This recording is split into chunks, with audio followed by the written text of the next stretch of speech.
Hello friends, you are welcome in Million Concepts of English।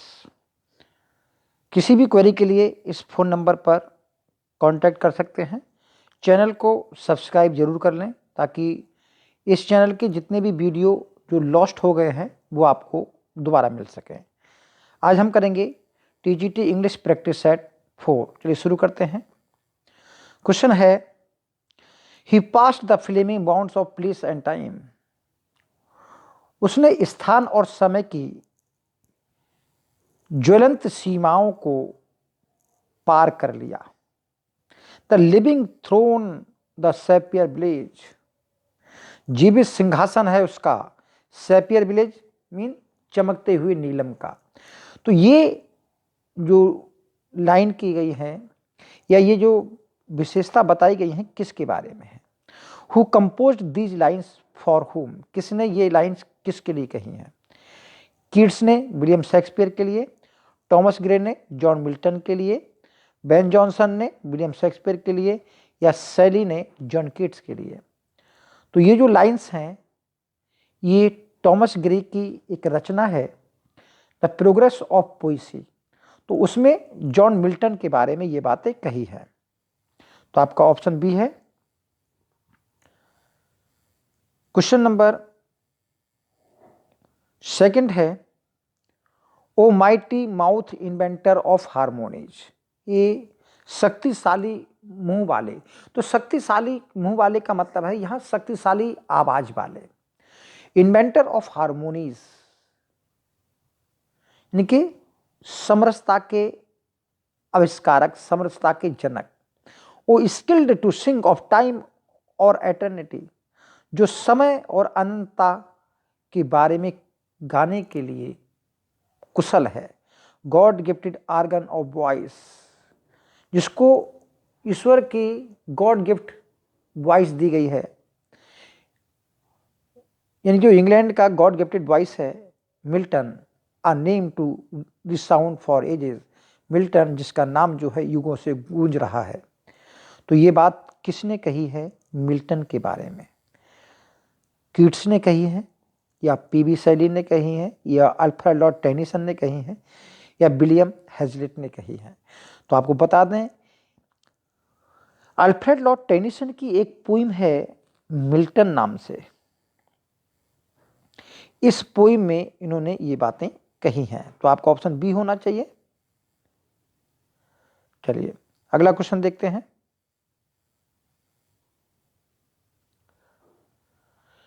Milton wrote an Elegia Prima Latin elegy 1626। 1626 में John Milton ने Latin elegy लिखी जिसका नाम है Elegia Prima for Charles Diodati, Charles Diodati के लिए।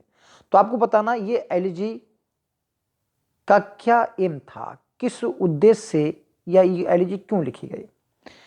तो ये एलिजी चार्ल्स ड्यूडेटी की डेथ पर थी, या हेनरी लॉयस की डेथ पर थी, या in it Milton claim to be enjoying his unexpected holiday by reading, girl watching and attending the theatre, या it was about Milton's Horton life, या ये जो एलिजी थी मिल्टन की हॉटन लाइफ पर थी। तो आपने सोच लिया होगा, इसका ऑप्शन सी है। क्या होता है 1626 में अपने ट्यूटर से झगड़ जाने के कारण जॉन मिल्टन को क्राइस्ट कॉलेज से रस्टिकेट किया जाता है। तो उस दौरान, उस रस्टिकेशन के दौरान वह अपने फ्रेंड, जो स्कूल का फ्रेंड होता है, सेंट पॉल स्कूल है, तो उस स्कूल के फ्रेंड हैं चार्ल्स ड्यूडेटी, तो उनको एक बर्स लेटर लिखते हैं। तो ये जो लेटर है वो बर्स लेटर है। तो ये आपका ऑप्शन सी हो गया। What is the meaning of Iconoclastes by Milton? Milton की एक रचना है आइकोनोक्लास्टस। इस रचना को आइकन बेस लाइक एक रचना है, उसके जवाब में ये लिखते हैं। तो आपको बताना इसका मीनिंग क्या है। इमेज क्रिएटर है, इमेज ब्रेकर है, या रॉयल इमेज है, या इमेज ऑफ द किंग है? तो देखिए इसकी जो वो है आपकी इमेज ब्रेकर, क्योंकि आइकोनोबैसिलाइक के जवाब में लिखी गई थी, और आइकोनोबैसिलाइक का मतलब होता है रॉयल इमेज या इमेज मेकर, तो उसके विरोध में लिखी गई थी image breaker. Which poem of John Milton are Joyce almost Elizabethan in character? तो आपको पता होगा ऐसी पोइम किन पोइम्स को कहा जाता है। His Latin poems, his Horton poems, his early psalms या हिज लेटर पोइम्स? तो ये मिल्टन के हॉर्टन पोइम्स कहलाती हैं, जिसमें L'Allegro, Il Penseroso, Comus, Arcades, Lycidas etcetera हैं। चलिए ऑप्शन बी हो गया इसका। क्वेश्चन नंबर 6 है, the political leader appealing a popular desire and prejudice? तो लोगों की पॉपुलर डिजायर और प्रिजडीज को जो उकसा देता है, उसकी अपील करता है, तो ऐसे नेता को क्या कहते हैं? तो ऐसा नेता जनप्रिय नेता कहलाता है। डिक्टेटर तानाशाह होता है, टायरेंट भी आताताई होता है, पॉपुलरिस्ट जो प्रसिद्ध होता है, और डेमोगॉग होता है जनप्रिय प्रिय नेता। तो आपका ऑप्शन डी हो गया इसमें। क्वेश्चन नंबर 7 है, medicine given to counteract poison? जो जहर पर विरुद्ध असर करती है, जहर को कम करती है, उसे क्या बोलते हैं? एंटीबायोटिक बोलते हैं, एंटीसेप्टिक बोलते हैं, एंटीडोट बोलते हैं, एंटी फंगल बोलते हैं? ये होती है एंटीडोट, जिसका अर्थ होता है विष निवारक। क्वेश्चन नंबर 8 देखते हैं, love is familiar, love is a devil, there is no evil angel but love? Love जो है परिचित है, लव डेथ है, और ऐसा कोई एंजल नहीं है, कोई बुरा एंजल नहीं है सिवाय लव के। तो ये बात कौन कहता है और किस प्ले में है? तो लव लेबर्स लॉस्ट है, मिडसमर नाइट्स ड्रीम है, या मर्चेंट ऑफ वेनिस है, या ट्वेल्थ नाइट है? तो these lines have been taken from love labour's lost, और इस लव लेबर लॉस्ट में आर्माडो एक करेक्टर है, ये बात कहता है। नेक्स्ट वन है, और ये एक्ट फर्स्ट और सीन सेकंड की बात है। Which famous Shakespeare play does the quotes? किस शेक्सपियर के प्ले में ये कोट्स जो है कम फ्रॉम आई है? माई सैलड डेज, मेरे वो कच्चे दिन थे। When I was in green judgement, जब मैं ग्रीन जजमेंट में थी, यानी कि तुरंत निर्णय लिया करते थे, और निर्णय लेने जो है नादानी भरे निर्णय थे। तो ये बात एंटोनियन क्लियोपेट्रा में कही गई है, हैमिलेट में प्रिंस ऑफ डेनमार्क में कही गई है, या विंटर्स टेल में कही गई है, या मैरी वाइफ्स ऑफ विंडसर में कही गई है? तो ये बात स्वयं क्लियोपेट्रा कहती है अपनी मैड चार्मिया से। क्वेश्चन नंबर 10 है, which famous Shakespeare play does the quotes head? How sharper than a serpent tooth? कितने तेज हैं, सांप के दांतों से भी ज्यादा तेज हैं। It is to have a thankless child, एक एहसान फरामोश बच्चे को रखना, यानी कि एक एहसान फरामोश बच्चा होना का अर्थ है कि सांप से ज्यादा तेज दांतों वालों को रखना। तो कौन कहता है ये बात और किस प्ले से ली गई है? किंग लियर कहता है, या एज यू लाइक इट में बात आ गई है, या ये famous history of life king of Henry eighth की है, या life and death of king John? तो ये बात किंग लियर कहता है। अगली बात है, where was Hamlet studying before he return to Denmark? अपने फादर की मृत्यु पर जब डेनमार्क लौटता है तो किस यूनिवर्सिटी से वो आता है? विटनबर्ग, गुटेनबर्ग, लंदन, या डबलिन? तो ये उसकी यूनिवर्सिटी का नाम है विटनबर्ग, ये तो सब जानते हैं। खैर I admired him but I love Shakespeare. मैं उसको तो प्यार करता हूं, उसको प्रशंसा तो करता हूं उसकी, लेकिन शेक्सपियर को ज्यादा प्यार करता हूं। तो ये हिम कौन है ये बताना है आपको। Who says this and whom does he admire, ये बात किसने कही है और किसके लिए कही है। तो देखिए शेक्सपियर के लिए तो कही है, और जो ये हिम कौन है, तो जॉन ड्राइडन बेन जॉनसन के बारे में कहते हैं, जॉन ड्राइडन क्रिस्टोफर मार्लो के बारे में कहते हैं, जॉन ड्राइडन जॉन मिल्टन के बारे में कहते हैं, या डॉक्टर जॉनसन जॉन मिल्टन के बारे में कहते हैं। तो बता दें आपको, जॉन ड्राइडन ये बात बेन जॉनसन के बारे में कहते हैं। तो आपका ऑप्शन ए होगा, वो ध्यान से पढ़िएगा। तो ये बात कही गई है an essay of dramatic Poaceae, Shakespeare and Ben Jonson को यहां पर कंपेयर किया जाता है ड्राइडन द्वारा। तेज कर लेते हैं। Toward the close of which century did English replace French as the language of conducting business in parliament and in court of law. तो किस सेंचुरी में है, 11th सेंचुरी में, 12th सेंचुरी में, 13th सेंचुरी में, 14th सेंचुरी में। चलिए इसके बारे में हम बात करते हैं। देखिए यहां पर क्या है, 1362 की बात है, सॉरी 1362, हाँ 1362 की ही बात है। किंग होते हैं Edward third, Edward third king होते हैं। तो उस दौरान तक जो कोर्ट की, स्कूल्स की जो जिरह की बात थी, सबकी भाषा जो थी वो फ्रेंच थी, यानी कोर्ट की और दरबारों की भाषा जो थी वो फ्रेंच थी। तो लोगों के मुकदमे जो सुने जाते थे, तो उनको क्या उनके बारे में कहा जाता था, क्या नहीं कहा जाता, उनको नहीं पता रहता था। तो फिर एक एक्ट पारित होता है पार्लियामेंट द्वारा, जिसको बोलते हैं प्लीडिंग एक्ट, यानी कि जो हमारी बहस करने की, विनय करने की जो एक्ट है कि हमारी लैंग्वेज कौन सी होनी चाहिए, तो वहां इंग्लिश को प्लीडिंग लैंग्वेज बनाया जाता है और फ्रेंच को हटा दिया जाता है। तो ये बात 1362 की है। तो नेचुरल है कि 1362 इस 14th सेंचुरी में आनी चाहिए। तो आपका ऑप्शन डी हो गया। काफी इंपॉर्टेंट क्वेश्चन है। At a party he always in high spirit, आपको इन हाई स्पिरिट का मतलब बताना है।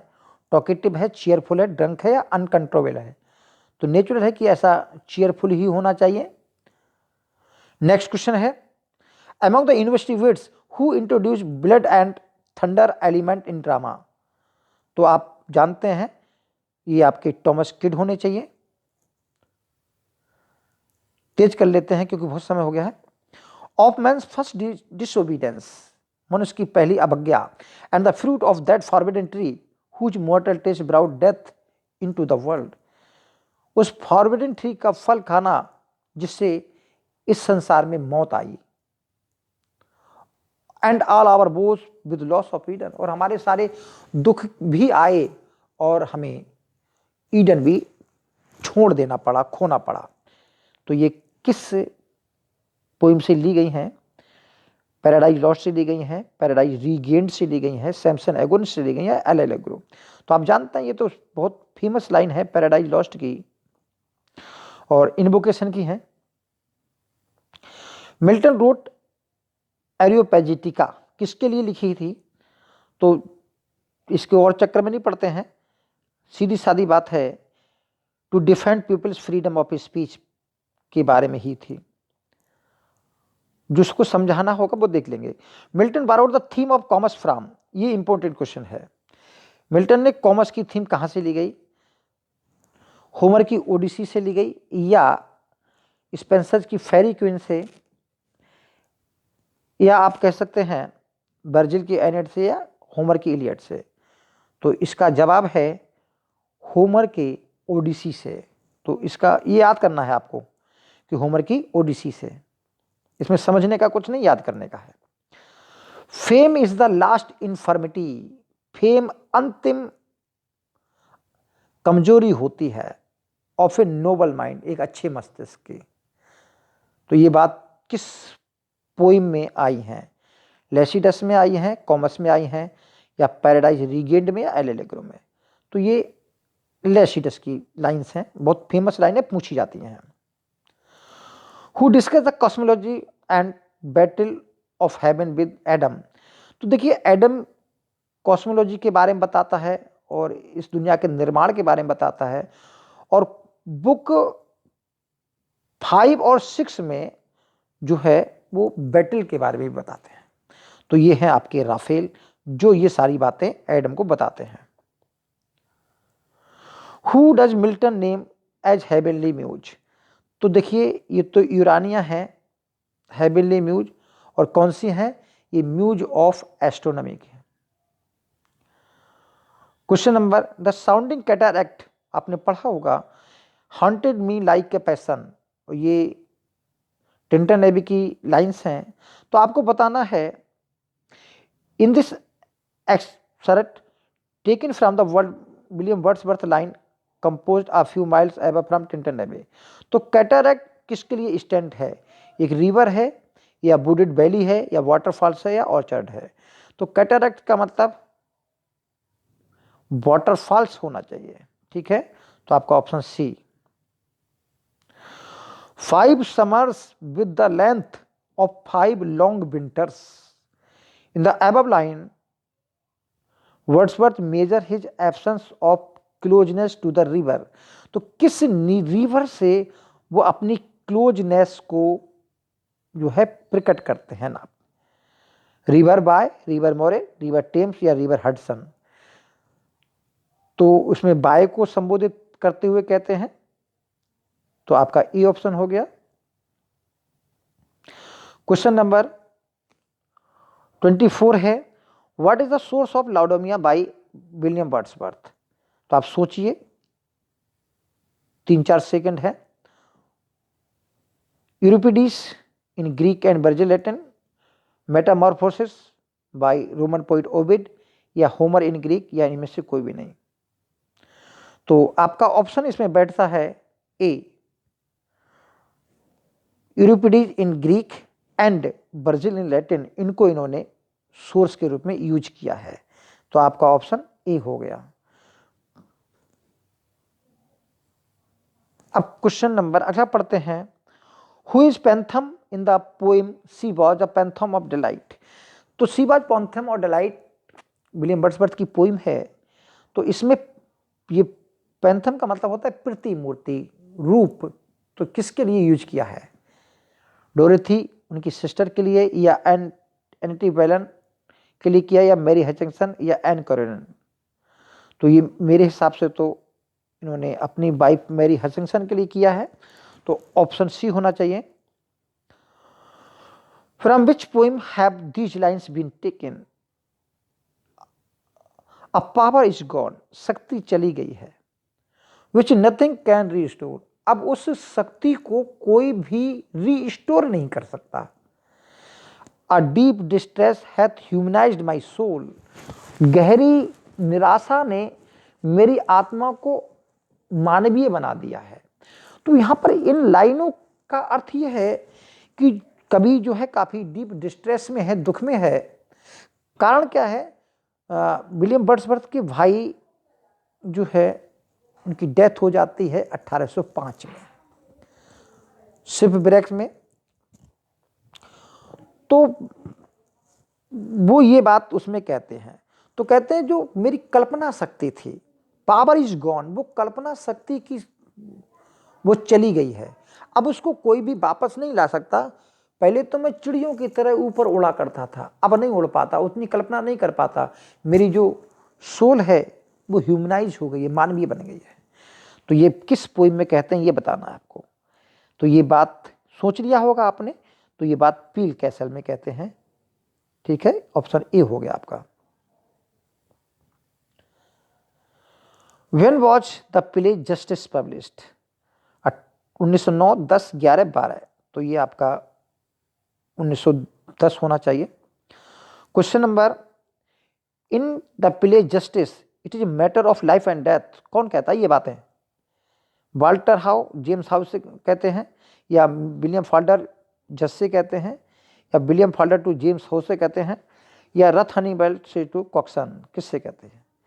तो देखिए ये बात रथ हनीबल मिलने आती है फाल्टर से, तो ऑफिस में उस समय कॉक्सन मिलते हैं तो पूछते क्या कारण है, तो वो कहती है it is matter of life and death.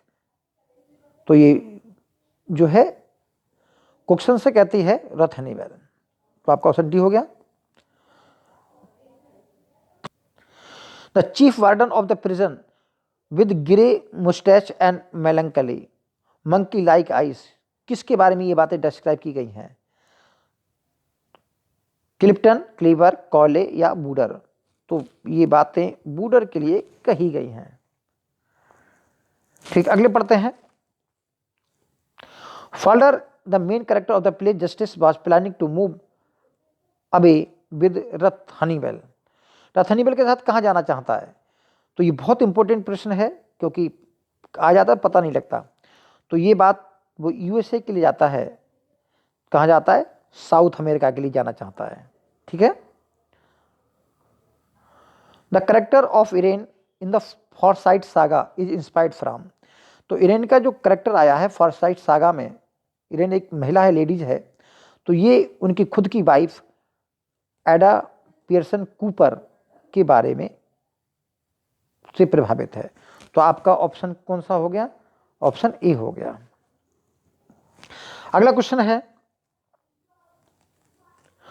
Which literary form developed in the 15th century personified vice and virtue, तो वाइस और वर्च्यू को पर्सोनिफाइड किया गया है, तो किस प्ले में किया गया, किस जेनर में किया गया है? शॉर्ट स्टोरी में किया गया है, इंटरल्यूड में, मोरलिटी प्ले में या मिस्ट्री प्ले में? तो जो आपके मोरलिटी प्ले थे तो उन्हीं प्लेज में वाइस और वर्च्यू और दूसरी करेक्टरिस्टिक्स को जो थे उनको करेक्टर्स बनाया जाता था। तो आपका ऑप्शन सी हो गया। Question number, what is the study of metre, rhythm and intonation? Intonation का मतलब होता है आवाज का उतार चढ़ाव, साउंड का राइज एंड फॉल जो साउंड होता है उसको इंटोनेशन कहते हैं। तो जिसमें मीटर है, रिदम है और आवाज का उतार चढ़ाव है, वो पोइम का क्या कहलाता है? प्रोसोडी छंद शास्त्र कहलाता है, अलेग्री, स्कैनेशन या एसोनेंस? तो ये होती है आपकी प्रोसोडी, छंद शास्त्र बोलते हैं जिसको। My house is a friend who protects me, मेरा घर एक मित्र है जो मुझे सुरक्षा देता है। तो सिमिली, मेटाफर, पर्सोनिफिकेशन या अलिट्रेशन क्या है? तो देखिए घर मित्र बन गया है और मित्र जो कि सजीव है, तो आपका मेरे हिसाब से तो पर्सोनिफिकेशन होना चाहिए और आपके हिसाब से भी यही होना चाहिए। Who is considered as the first English poet? देखिए फर्स्ट एंग्लो सेक्शन की बात करें तो केडमैन को माना जाता है फर्स्ट इंग्लिश पोइट। ठीक। Who is the author of Ecclesiastical History of the English poet, English people? तो ये है आपकी बीडे, नोट कर लेना, बहुत इंपॉर्टेंट क्वेश्चन है। In which year peasant revolt happened? देखिए पीजेंट रिवॉल्ट होता है 1381 में।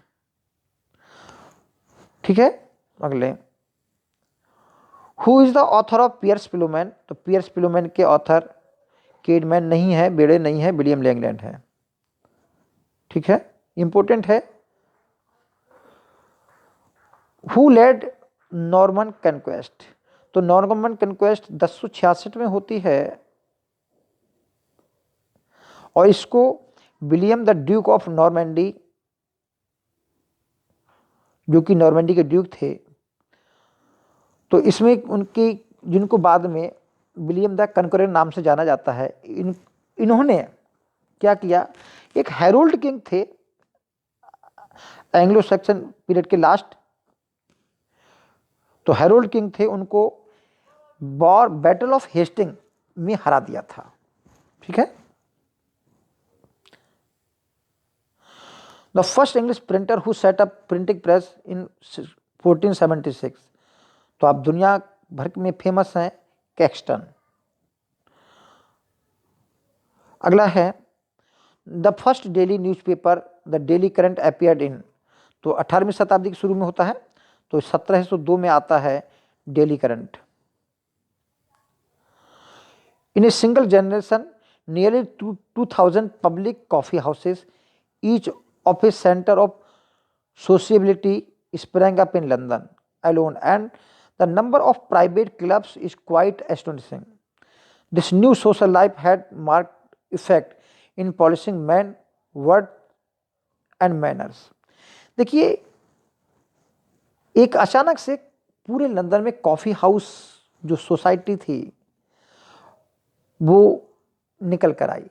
तो लोग जो कवि थे, आपके राइटर्स थे, बहुत सारे पत्रकार थे, ये जो तो ये कॉफ़ी हाउस को या प्राइवेट क्लब्स को अपने चर्चा का विषय बनाते थे। तो ये कॉफ़ी हाउस या प्राइवेट क्लब्स ये किस सेंचुरी में होते हैं? तो ये शुरू में होते हैं 18th सेंचुरी में, जिसको अर्बन सोसाइटी भी कहा जाता है क्योंकि इसमें अर्बनाइजेशन किया गया। Who started 100 years bar with France? तो ये एडवर्ड थर्ड ही होने चाहिए, ठीक है। तो एडवर्ड थर्ड ने 100 ईयर बार को जो है फ्रांस से शुरू किया था। Which age of French history is compared to Elizabethan age as a literature is concerned? तो देखिए, ये आते हैं आपके लुइस 14th। इनके एज को एलिजाबेथन की एज से कंपेयर किया जाता है। जिस प्रकार एलिजाबेथन एज गोल्डन एज कहलाती है, उसी प्रकार लुइस 14th की एज भी गोल्डन एज कहलाती थी। और ये बहुत लंबा समय शासन किया है, 72 ईयर्स। किसी भी यूरोपियन हिस्ट्री में सबसे लंबा शासन है 72 ईयर्स। कब से कब किया? ये जो आपके लुइस 14th थे, ये 5 वर्ष की आयु में गद्दी पर बैठे थे, यानी कि 1638 के लगभग, नहीं 1643 के लगभग रहे हो, क्यों 38 में तो जन्म हुआ था, तो 1643 में बैठे होंगे, 5 38 5 हाँ 43 में, और 1700 लगभग 15 में अपनी मृत्यु तक बने रहे। तो 72 ईयर्स लगभग बैठते हैं। Having no argument to defend his point, the speaker begin to beat about bush. तो जो beat about the bush लिखा है, ये आपकी फ्रेज है, idioms कह सकते हो। इसका क्या अर्थ है? The wander across the words, या speak in haphazard manner, या speak in a roundabout manner, या make use of irrelevant reference। तो देखिए, इधर उधर की बातें करना मतलब होता है speak in A round about manner. तो आपका कौन सा ऑप्शन होना चाहिए? तो इसका ऑप्शन सी होना चाहिए। तो नेक्स्ट देखते हैं, a short traditional and popular story in verse of unknown authorship is called. तो नेचुरल है, ये तो बैलेड ही होगा, ठीक है, क्योंकि बैलेड के पॉपुलर फॉक स्टोरीज थी जो कि गाई जाती थी, लेकिन एक कवि से दूसरे कवि तक आती रही, लेकिन इनका अननोन राइटर थे। क्वेश्चन नंबर 47 है, आ रेफरेंस टू अनदर टेक्स्ट। जब दूसरे टेक्स्ट का रेफरेंस लिया जाता है, इवेंट का या पर्सन का, with which the audience is presumably familiar, जिससे ऑडियंस जो है पहले से ही फेमिलियर रहते हैं, तो क्या कहलाता है? एल्यूजन कहलाता है। वो क्या कहलाता है? एल्यूजन, जिसको बोलते हैं उद्धरण या दृष्टांत। और इल्यूजन भ्रम होता है। इल्यूजन क्या होता है? ये भ्रम होता है, तो ये नहीं हो सकता। रेफरेंडम, किसी का रेफरेंस लिया जाता है। तो रेफरेंड का मतलब कोई कहानी सुनाई जाती है जिससे एक मौलिक न, जो रेफरेंडम नहीं होता है। रेफरेंडम का मतलब होता है जनमत संग्रह, जनमत संग्रह होता है। और एग्जाम्पलम होता है जिसमें एग्जाम्पल दिया जाता है किसी कहानी का। तो इसमें तो ऑप्शन ए हो गया आपका। डिक्शन मीन क्या होता? तो आप जानते हैं डिक्शन मीन्स होता है भाषा। तो भाषा में आपका सिंटैक्स हो गया और वर्ड पावर हो गया, वर्ड ऑर्डर हो गया। तो मेरे हिसाब से तो डी होना चाहिए और आपके हिसाब से भी डी ही होगा। पोएटिक लाइसेंस, तो पोएटिक लाइसेंस होता है freedom to depart from the fact of matter from the conventional rule. तो ये पोएटिक लाइसेंस होता है हर एक राइटर के लिए कि वो अपनी इच्छा अनुसार किसी भी दशा को, किसी भी सिचुएशन को करने के लिए कहीं के भी उदाहरण ले सकता है। तो ऑल लिटरेरी फॉर्म में पोएटिक लाइसेंस लागू होता है।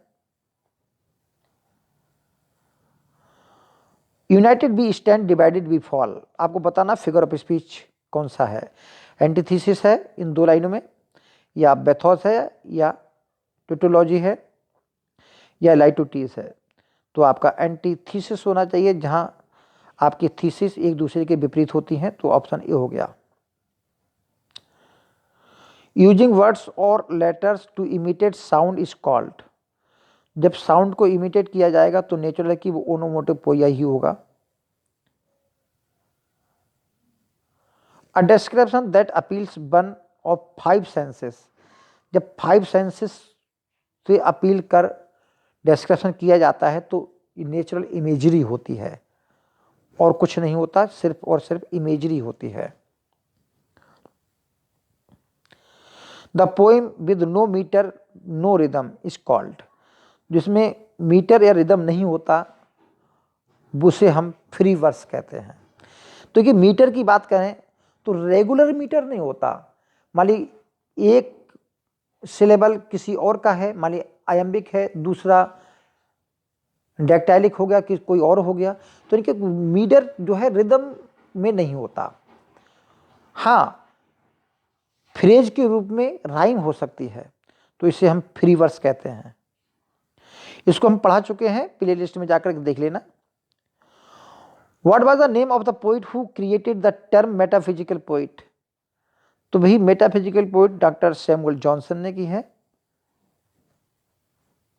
अगला, a form of understatement in which statement is affirmed by negating its opposite, तो नेगेटिव शब्द का प्रयोग करके या इसके अपोजिट शब्द का प्रयोग करके पॉजिटिव बात कही जाती है।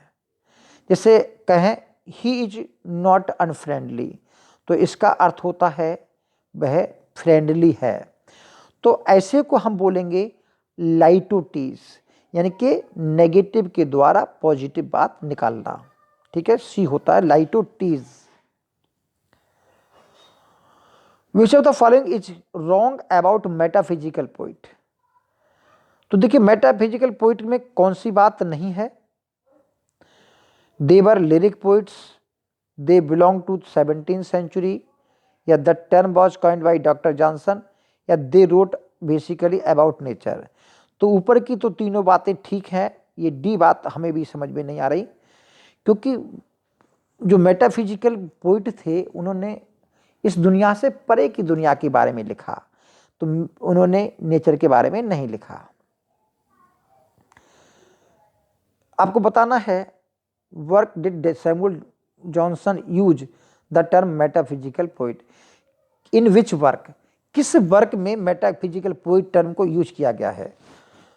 तो डॉक्टर जॉनसन की रचना है lives of the most eminent English poets, तो इस रचना में इन्होंने, जिसमें इंग्लिश पोइट्स के बारे में लगभग 52 इंग्लिश पोइट्स के बारे में बात की है, तो उसमें इस टर्म को यूज किया गया है।